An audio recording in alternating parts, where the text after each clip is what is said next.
مقام في الذرى صعب المنال، بلوغ رقيه شبه المحال، رافع دون رفعته الثريا، ودون بهائه بدر الكمال. مقام في الذرى صعب المنال، بلوغ رقيه شبه المحال، رفيع دون رفعته الثريا، ودون بهائه بدر الكمال. له آل النبي الغر نالوا، فآل المصطفى أكرم بآله، ميامين عمالقة عظام، بدين محمد بالغ المعالي. الحمد لله رب العالمين، والصلاة والسلام على رسوله محمد وعلى آله وأصحابه ومن تبعهم بإحسان إلى يوم الدين. قال الله تبارك وتعالى في القرآن العظيم: فأعوذ بالله من الشيطان الرجيم. محمد رسول الله والذين معه أشداء على الكفار رحماء بينهم تراهم ركعا سجدا يبتغون فضلا من الله ورضوانا. الآية. صدق الله العظيم. قال النبي صلى الله عليه وسلم: إن الله جعل الحق على لسان عمر وقلبه، رواه الطبراني، أو كما قال صدق النبي الكريم صلى الله عليه وسلم. خدمت همه عزیزان و بزرگواران، السلام علیکم و رحمت الله تعالی و برکاته.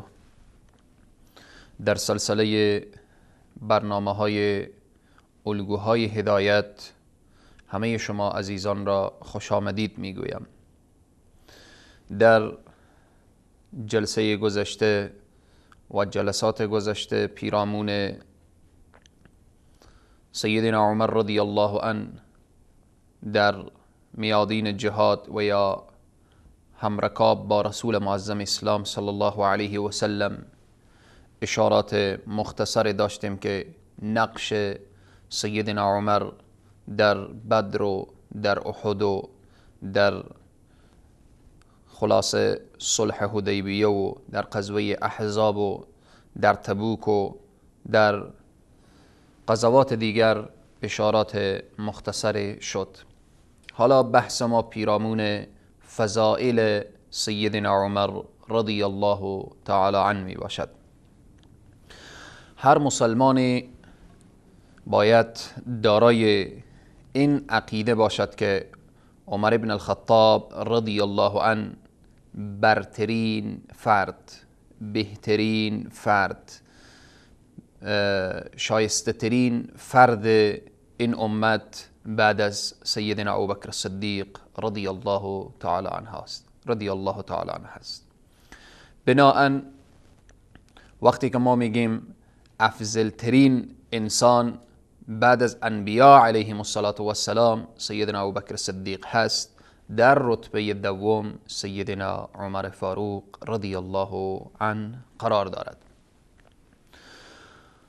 حالا پیرامون فضائل سیدنا عمر رضی الله عنه، همین که میگیم سیدنا عمر در درجه دوم، در مقام دوم، در رتبه دوم بعد از انبیاء علیهم السلام قرار دارد. یعنی سردفتر این امت بعد از نبی کریم صلی الله علیه و سلم ابوبکر الصدیق، بعد از ابوبکر الصدیق رضی الله عنه سیدنا عمر رضی الله عنه می باشد. فضائل سیدنا عمر زیاد هست، ولی از کجا شروع کنیم و از فضائلش چگونه بیان کنیم؟ واقعا این زبان قاصر و با این علم اندک نمی شود که ما وصف کسی را و فضائل کسی را بیان کنیم که رسول الله صلی الله علیه و سلم فضائلش را بیان کرده است.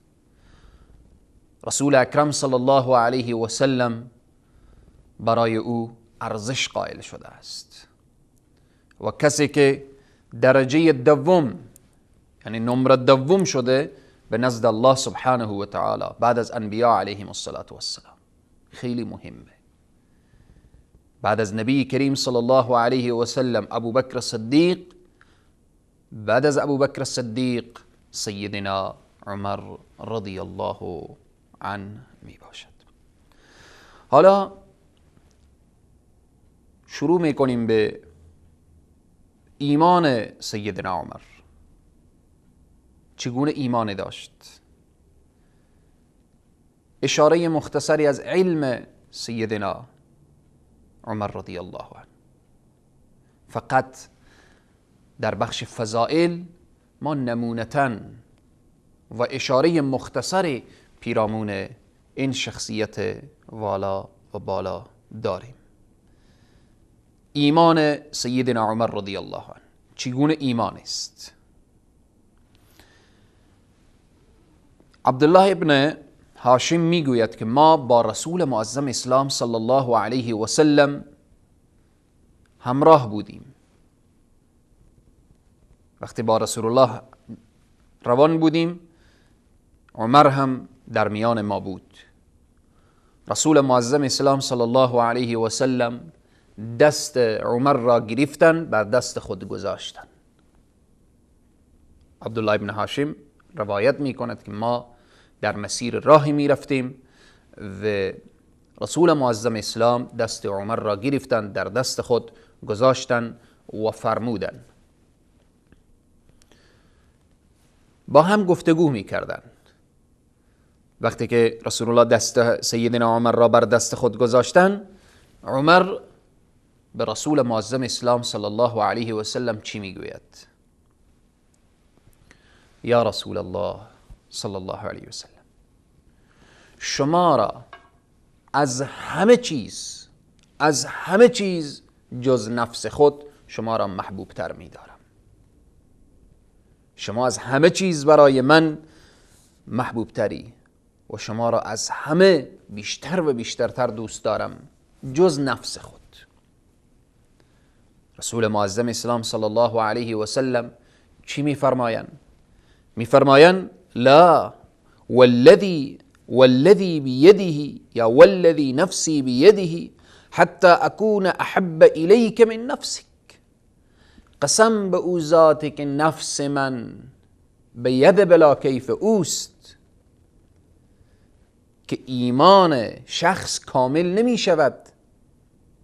یعنی ای عمر ایمان کامل نمی شود تا اینکه مرا از نفس خود هم بیشتر دوست داشته باشید. سیدنا عمر رضی الله عنه در این لحظه به رسول معظم اسلام می فرماید یا رسول الله، من شما را از جان خود و از نفس خود هم بیشتر و بیشترتر دوست دارم. اینجاست که رسول معظم اسلام صلی الله علیه و سلم می فرمایند الان یا عمر، الان ایمان تو کامل شد. سبحان الله. این ایمان سیدنا عمر رضی الله عنه که رسول معظم اسلام صلی الله علیه و سلم به کاملیت ایمان عمر بیان میکنن. الان یا عمر، ایمان تو الان کامل شد. پس این بزرگترین فضیلت هست که به کاملیت ایمان سیدنا عمر رضی الله عنه خود رسول معظم اسلام صلی الله علیه و سلم بیان میکنن و میپردازن. این به طور خلاصه و فشرده پیرامون ایمان سیدنا عمر رضی الله عنه. علم و دانش سیدنا عمر، چگونه علم داشتن و علم و دانش سیدنا عمر. رسول معظم اسلام صلی الله علیه و سلم میفرمایند که من خواب دیدم. رسول معظم اسلام میفرمایند که من خواب دیدم. خواب رسول الله صلی الله علیه و سلم بدون شک رؤیای صالحه هست، خوابیه که در از او شیطان راه ندارد. میفرمایند من خواب دیدم که برای من شیر آورده شد و من از آن شیر نوشیدم و چنان نوشیدم که احساس کردم از سر انگشتان من در حال بیرون شدن هست، یعنی از اثر کثرتی که من نوشیدم. و بعد در اون ظرفی که شیر آورده شده بود چیزی باقی ماند. خیلی مهمه، خیلی مهمه. حالا این متباقی شیر را رسول معظم اسلام صلی الله علیه و سلم میفرمایند که اینها را برای عمر دادم. الله اکبر. و اونها را عمر نوشید و از خواب بیدار شدم. صحابه عرض کردن یا رسول الله شما این خواب را چگونه تعبیر میکنید؟ فرمودن این را به علم تعبیر میکنم.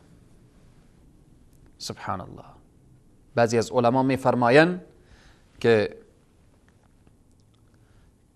چرا دیگر قضای نیامد در خواب رسول الله صلی الله علیه و سلم فقط شیر آمد؟ اشاره به این میکنن که مثل که شیر در وجود انسان چقدر مؤثر هست، علم هم در روح و روان انسان مؤثر می باشه. به این واسطه تعبیر شیر به علم شده است. در این موضوع که علم هست علما و بزرگان میفرمایند که بیشتر و بیشترتر علم سیاست به سیدنا عمر رضی الله عنه داده شده است، حالان که علم شرعی هم به نزد عمر رضی الله عنه بود. اگر ما نگاه کنیم سیدنا عمر رضی الله عنه در عرصه علم شرعی، در عرصه فتوا، در عرصه مسائل دینی، همه اینها دست بالا و بالای داشتن. سیدنا عمر رضی الله عنه شاگرد کی بودن؟ شاگرد محمد رسول الله صلی الله علیه و سلم. در کجا درس خوانده بودن؟ در محضر نبی کریم صلی الله علیه و سلم. در عرصه علم دین و شریعت هم دست بالا و بالای داشتن و در عرصه علم سیاست هم دست بالا و بالای داشتن.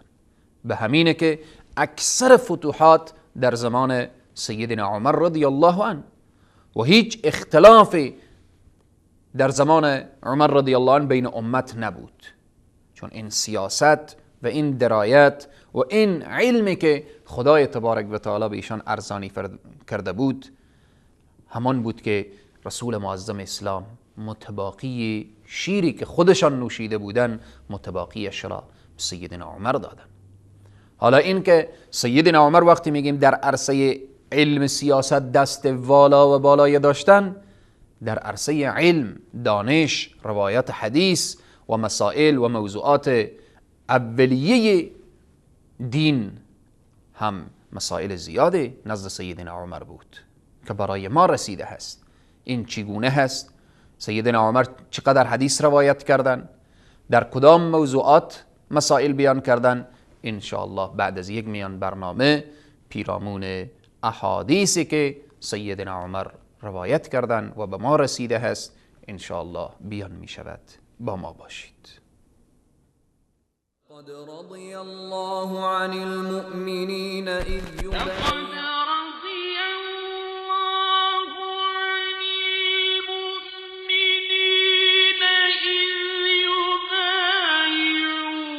لقد رضي الله عن المؤمنين إذ يبايعونك تحت الشجرة فعلم ما في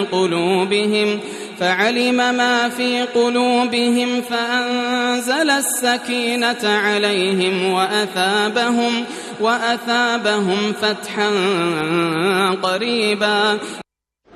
به یقین الله از مؤمنان که در زیر درخت با تو بیعت کردند راضی شده است. او از آنچه در دلهایشان میگذشت آگاه بود.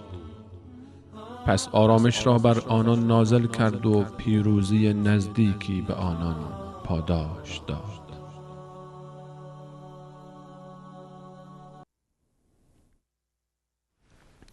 خدمت همه عزیزان، السلام علیکم و رحمت الله تعالی و برکاته. قبل از میان برنامه پیرامون ایمان سیدنا عمر رضی الله عنه و پیرامون علم و دانش سیدنا عمر رضی الله عنه اشارات مختصر داشتیم. گفتیم که حدیثی که رسول الله صلی الله علیه و سلم شیر نوشیدن و متباقیش را به سیدنا عمر دادن و صحابه تعبیرش را پرسان کردن، گفتن تعبیرش علم هست و بسیاری از علما اشاره میکنن که این علم سیاست بود که به سیدنا عمر رضی الله عنه از جانب الله سبحانه و تعالی داده شده بود. اما تنها این فکر را باید نکرد که سیدنا عمر فقط در علم سیاست معلومات داشتن، در علم دین و دینداری و شریعت هم علم وافر سیدنا عمر داشتن و از او بهره‌مند بودن. روایاتی که سیدنا عمر رضی الله عنه از رسول اکرم صلی الله علیه و سلم نموده‌اند، در که بیان شده 539 حدیث سیدنا عمر روایت کردن. احادیثی که سیدنا عمر رضی الله عنه از رسول معظم اسلام روایت نموده‌اند 530 حدیث هست. از این مجموعه یا از این مجموع روایاتی که سیدنا عمر رضی الله عنه بیان کردن، 26 حدیث مورد اتفاق بخاری و مسلم هست. یعنی 26 حدیث احادیثی هست که متفق علیه هست. بخاری و مسلم بر از او اتفاق دارن و همچنین 34 حدیث از این مجموع احادیثی که روایت کردن فقط در بخاری هست که تنها در بخاری روایت شده است، و احادیثی که مسلم روایت میکنه که از سیدنا عمر رضی الله عنه 21 حدیث هست. 26 حدیث متفق علیه، 34 حدیث در بخاری روایت کرده و 21 حدیث در مسلم روایت شده است. بقیه احادیثی که سیدنا عمر رضی الله عنه روایت نمودن در دیگر کتاب‌های حدیث نقل شده است. حالا این احادیثی که سیدنا عمر از رسول الله صلی الله علیه و سلم روایت میکنن بر چی موضوعاتی هست؟ خیلی مهمه. وقتی ما میگیم از علم و دانش سیدنا عمر رضی الله عنه، مسائلی که روایت نموده سیدنا عمر مربوط به اولویت‌های دین هست، موضوعاتی که در ردیف اول دین قرار داره. مثل چی هست؟ ما اگر بخوایم این احادیث را یک بیان بکنیم، این چیز واضح و مسلم است که وقتی 539 حدیث سیدنا عمر روایت میکنه، اگر هر حدیثی ما در هر برنامه اختصاص بدیم، تنها احادیثی که سیدنا عمر روایت نمودن نیاز به بیش از 539 برنامه دارد. پس می شود که ما موضوعاتی که در او احادیث نهفته هست که راویش سیدنا عمر هست مختصرا اشاره می کنیم. این مسائل مثل چی هست؟ در کدام بخش ها، در کدام موضوعات سیدنا عمر رضی الله عنه حدیث روایت کردن؟ مثل حقیقت ایمان. سبحان الله، خیلی مهمه. مثل حقیقت ایمان. حقیقت ایمان چی هست؟ درباره اسلام، درباره احسان که اخلاص هست، درباره قضا و قدر، پیرامون علم، فضیلت علم، درباره ذکر و دعا، اینها موضوعات اولیه دین هست که احادیثی که سیدنا عمر رضی الله عنه روایت میکنه به این موضوعات ارتباط داره. حقیقت اسلام سیدنا عمر روایت میکند، بیان اسلام سیدنا عمر روایت میکند، اخلاص سیدنا عمر روایت میکند، قضا و قدر چقدر مسئله مهم است سیدنا عمر روایت میکند، پیرامون علم و ذکر و دعا و اینها. و همچنین در مسئله طهارت، پیرامون نماز احادیثی از سیدنا عمر داریم، پیرامون جنازه احادیث از سیدنا عمر داریم، پیرامون زکات و حج و روزه و صدقه و این مسائل احادیثیه که سیدنا عمر رضی الله عنه روایت میکنن. و همچنین در مورد نکاح، در بحث طلاق، در مسائل ارث یا فرائض، مسئله وصایا، اینها را سیدنا عمر رضی الله عنه روایت میکنن.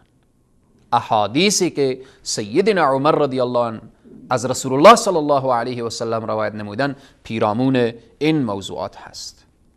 و همچنین در مسئله یا مسائل اجتماعی که مسئله بحث معاملات هست، بحث حدود هست و مسئله خوردن و نوشیدن و مسائل پوشاک که ارتباط به مسائل اجتماعی میگیرد.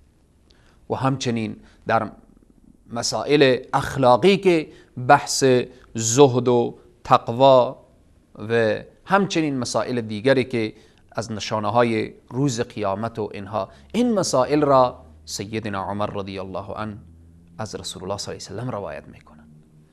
پس این همه این مسائل خودت ای مسلمان فکر بکن جایگاه علمی سیدنا عمر را، در حالتی که او شیری که رسول معظم اسلام صلی الله علیه و سلم تعبیر به علم کردن که برای عمر داده شده بود، بعضی از علما میفرمایند که علم سیاست هست و همچنین بعضی اشاره میکنن که علم دین هست که هر دو با هم جمع شده. سیدنا عمر رضی الله عنه در علوم مختلف دست بالا و والای داشتن. در مسائل شرعی وقتی نگاه میکنیم، در مسائل اجتماعی، در مسائل سیاسی، در مسائل اقتصادی، همه اینها، چون دوران خلافت سیدنا عمر رضی الله عنه که انشاءالله به جلسات بعدی ارتباط به دوران خلافت سیدنا عمر اشاره می شود که دوران طلایی امت اسلامی بعد از نبی کریم صلی الله علیه و سلم، دوران طلایی دوران خلافت سیدنا عمر رضی الله عنه بود. دورانی بود که همه امت اسلامی اختلاف ندیدن، در آن دوران مشکلات ندیدن، در امن، در امان، در تمام عرصه ها زندگی میکردن، چون همه اینها از خلافت سیدنا عمر رضی الله عنه هویدا و پیداست. پس اگر ما سخن رو بخوایم جمع بکنیم، از ایمان سیدنا عمر گفتیم که رسول الله صلی الله علیه وسلم فرمودن که الان یا عمر، الان ایمان تو کامل شد. اگر بخواهیم از علم و دانش سیدنا عمر بگوییم، حدیث رسول معظم اسلام که شیر نوشیدن و متباخیر به سیدنا عمر دادن و صحابه تعبیرش را پرسان کردن، گفتن منظور و مراد علم هست و علم شرعی و علم سیاست. علم سیاست از خلافتش هویداست و علم شرعی هم از روایاتش. 539 حدیث از رسول الله صلی الله علیه و سلم روایت کردن، 26 حدیث متفق علیه هست بین بخاری و مسلم، 34 حدیث بخاری روایت میکنه، 21 حدیث در مسلم هست، بقیه احادیث در متباقی کتب می باشد. و موضوعات هم که سیدنا عمر روایت نمودن و مسائلی که بیان فرمودن مثل حقیقت ایمان و اسلام و احسان و قضا و قدر و علم و ذکر و دعا، در مورد طهارت نماز و زکات و حج و صدقه و روزه، در مورد نکاح و طلاق و فرائض و وصایا، مسائل اجتماعی درباره معاملات و حدود و خوراک و پوشاک و مسائل اخلاقی، مسئله زهد و تقوا و همچنین نشانه های از قیامت، و در عرصه قضایای مربوط به خلافت اشارات در روایات دارند که مسئله خلافت و امارت و همچنین مسئله قضاوت و مسائل دیگری که سیدنا عمر رضی الله عنه بیان میکنند که الله سبحانه و تعالی برای ما توفیق بدهد تا اینکه ما فضائل سیدنا عمر رضی الله عنه را بدانیم، که ان شاء الله بحث فضائل بحث طولانی هست. ادامه این بحث فضائل سیدنا عمر رضی الله عنه را میگذاریم به جلسه بعدی. الله سبحانه و تعالی همه ما پیرو واقعی سیدنا عمر رضی الله عنه و سایر اصحاب پیامبر اکرم صلی الله علیه و سلم بگرداند. تا برنامه بعد شما را به خداوند کریم و رحیم می سپارم. موفق و پیروز و سرفراز و سربلند دنیا و آخرت باشید. والسلام علیکم و رحمت الله تعالی و برکاته. مقام في الذرى صعب المنال، بلوغ رقيه شبه المحال، رافع دون رفعته الثريا، ودون بهائه بدر الكمال. مقام في الذرى صعب المنال، بلوغ رقيه شبه المحال، رفيع دون رفعته الثريا، ودون بهائه بدر الكمال.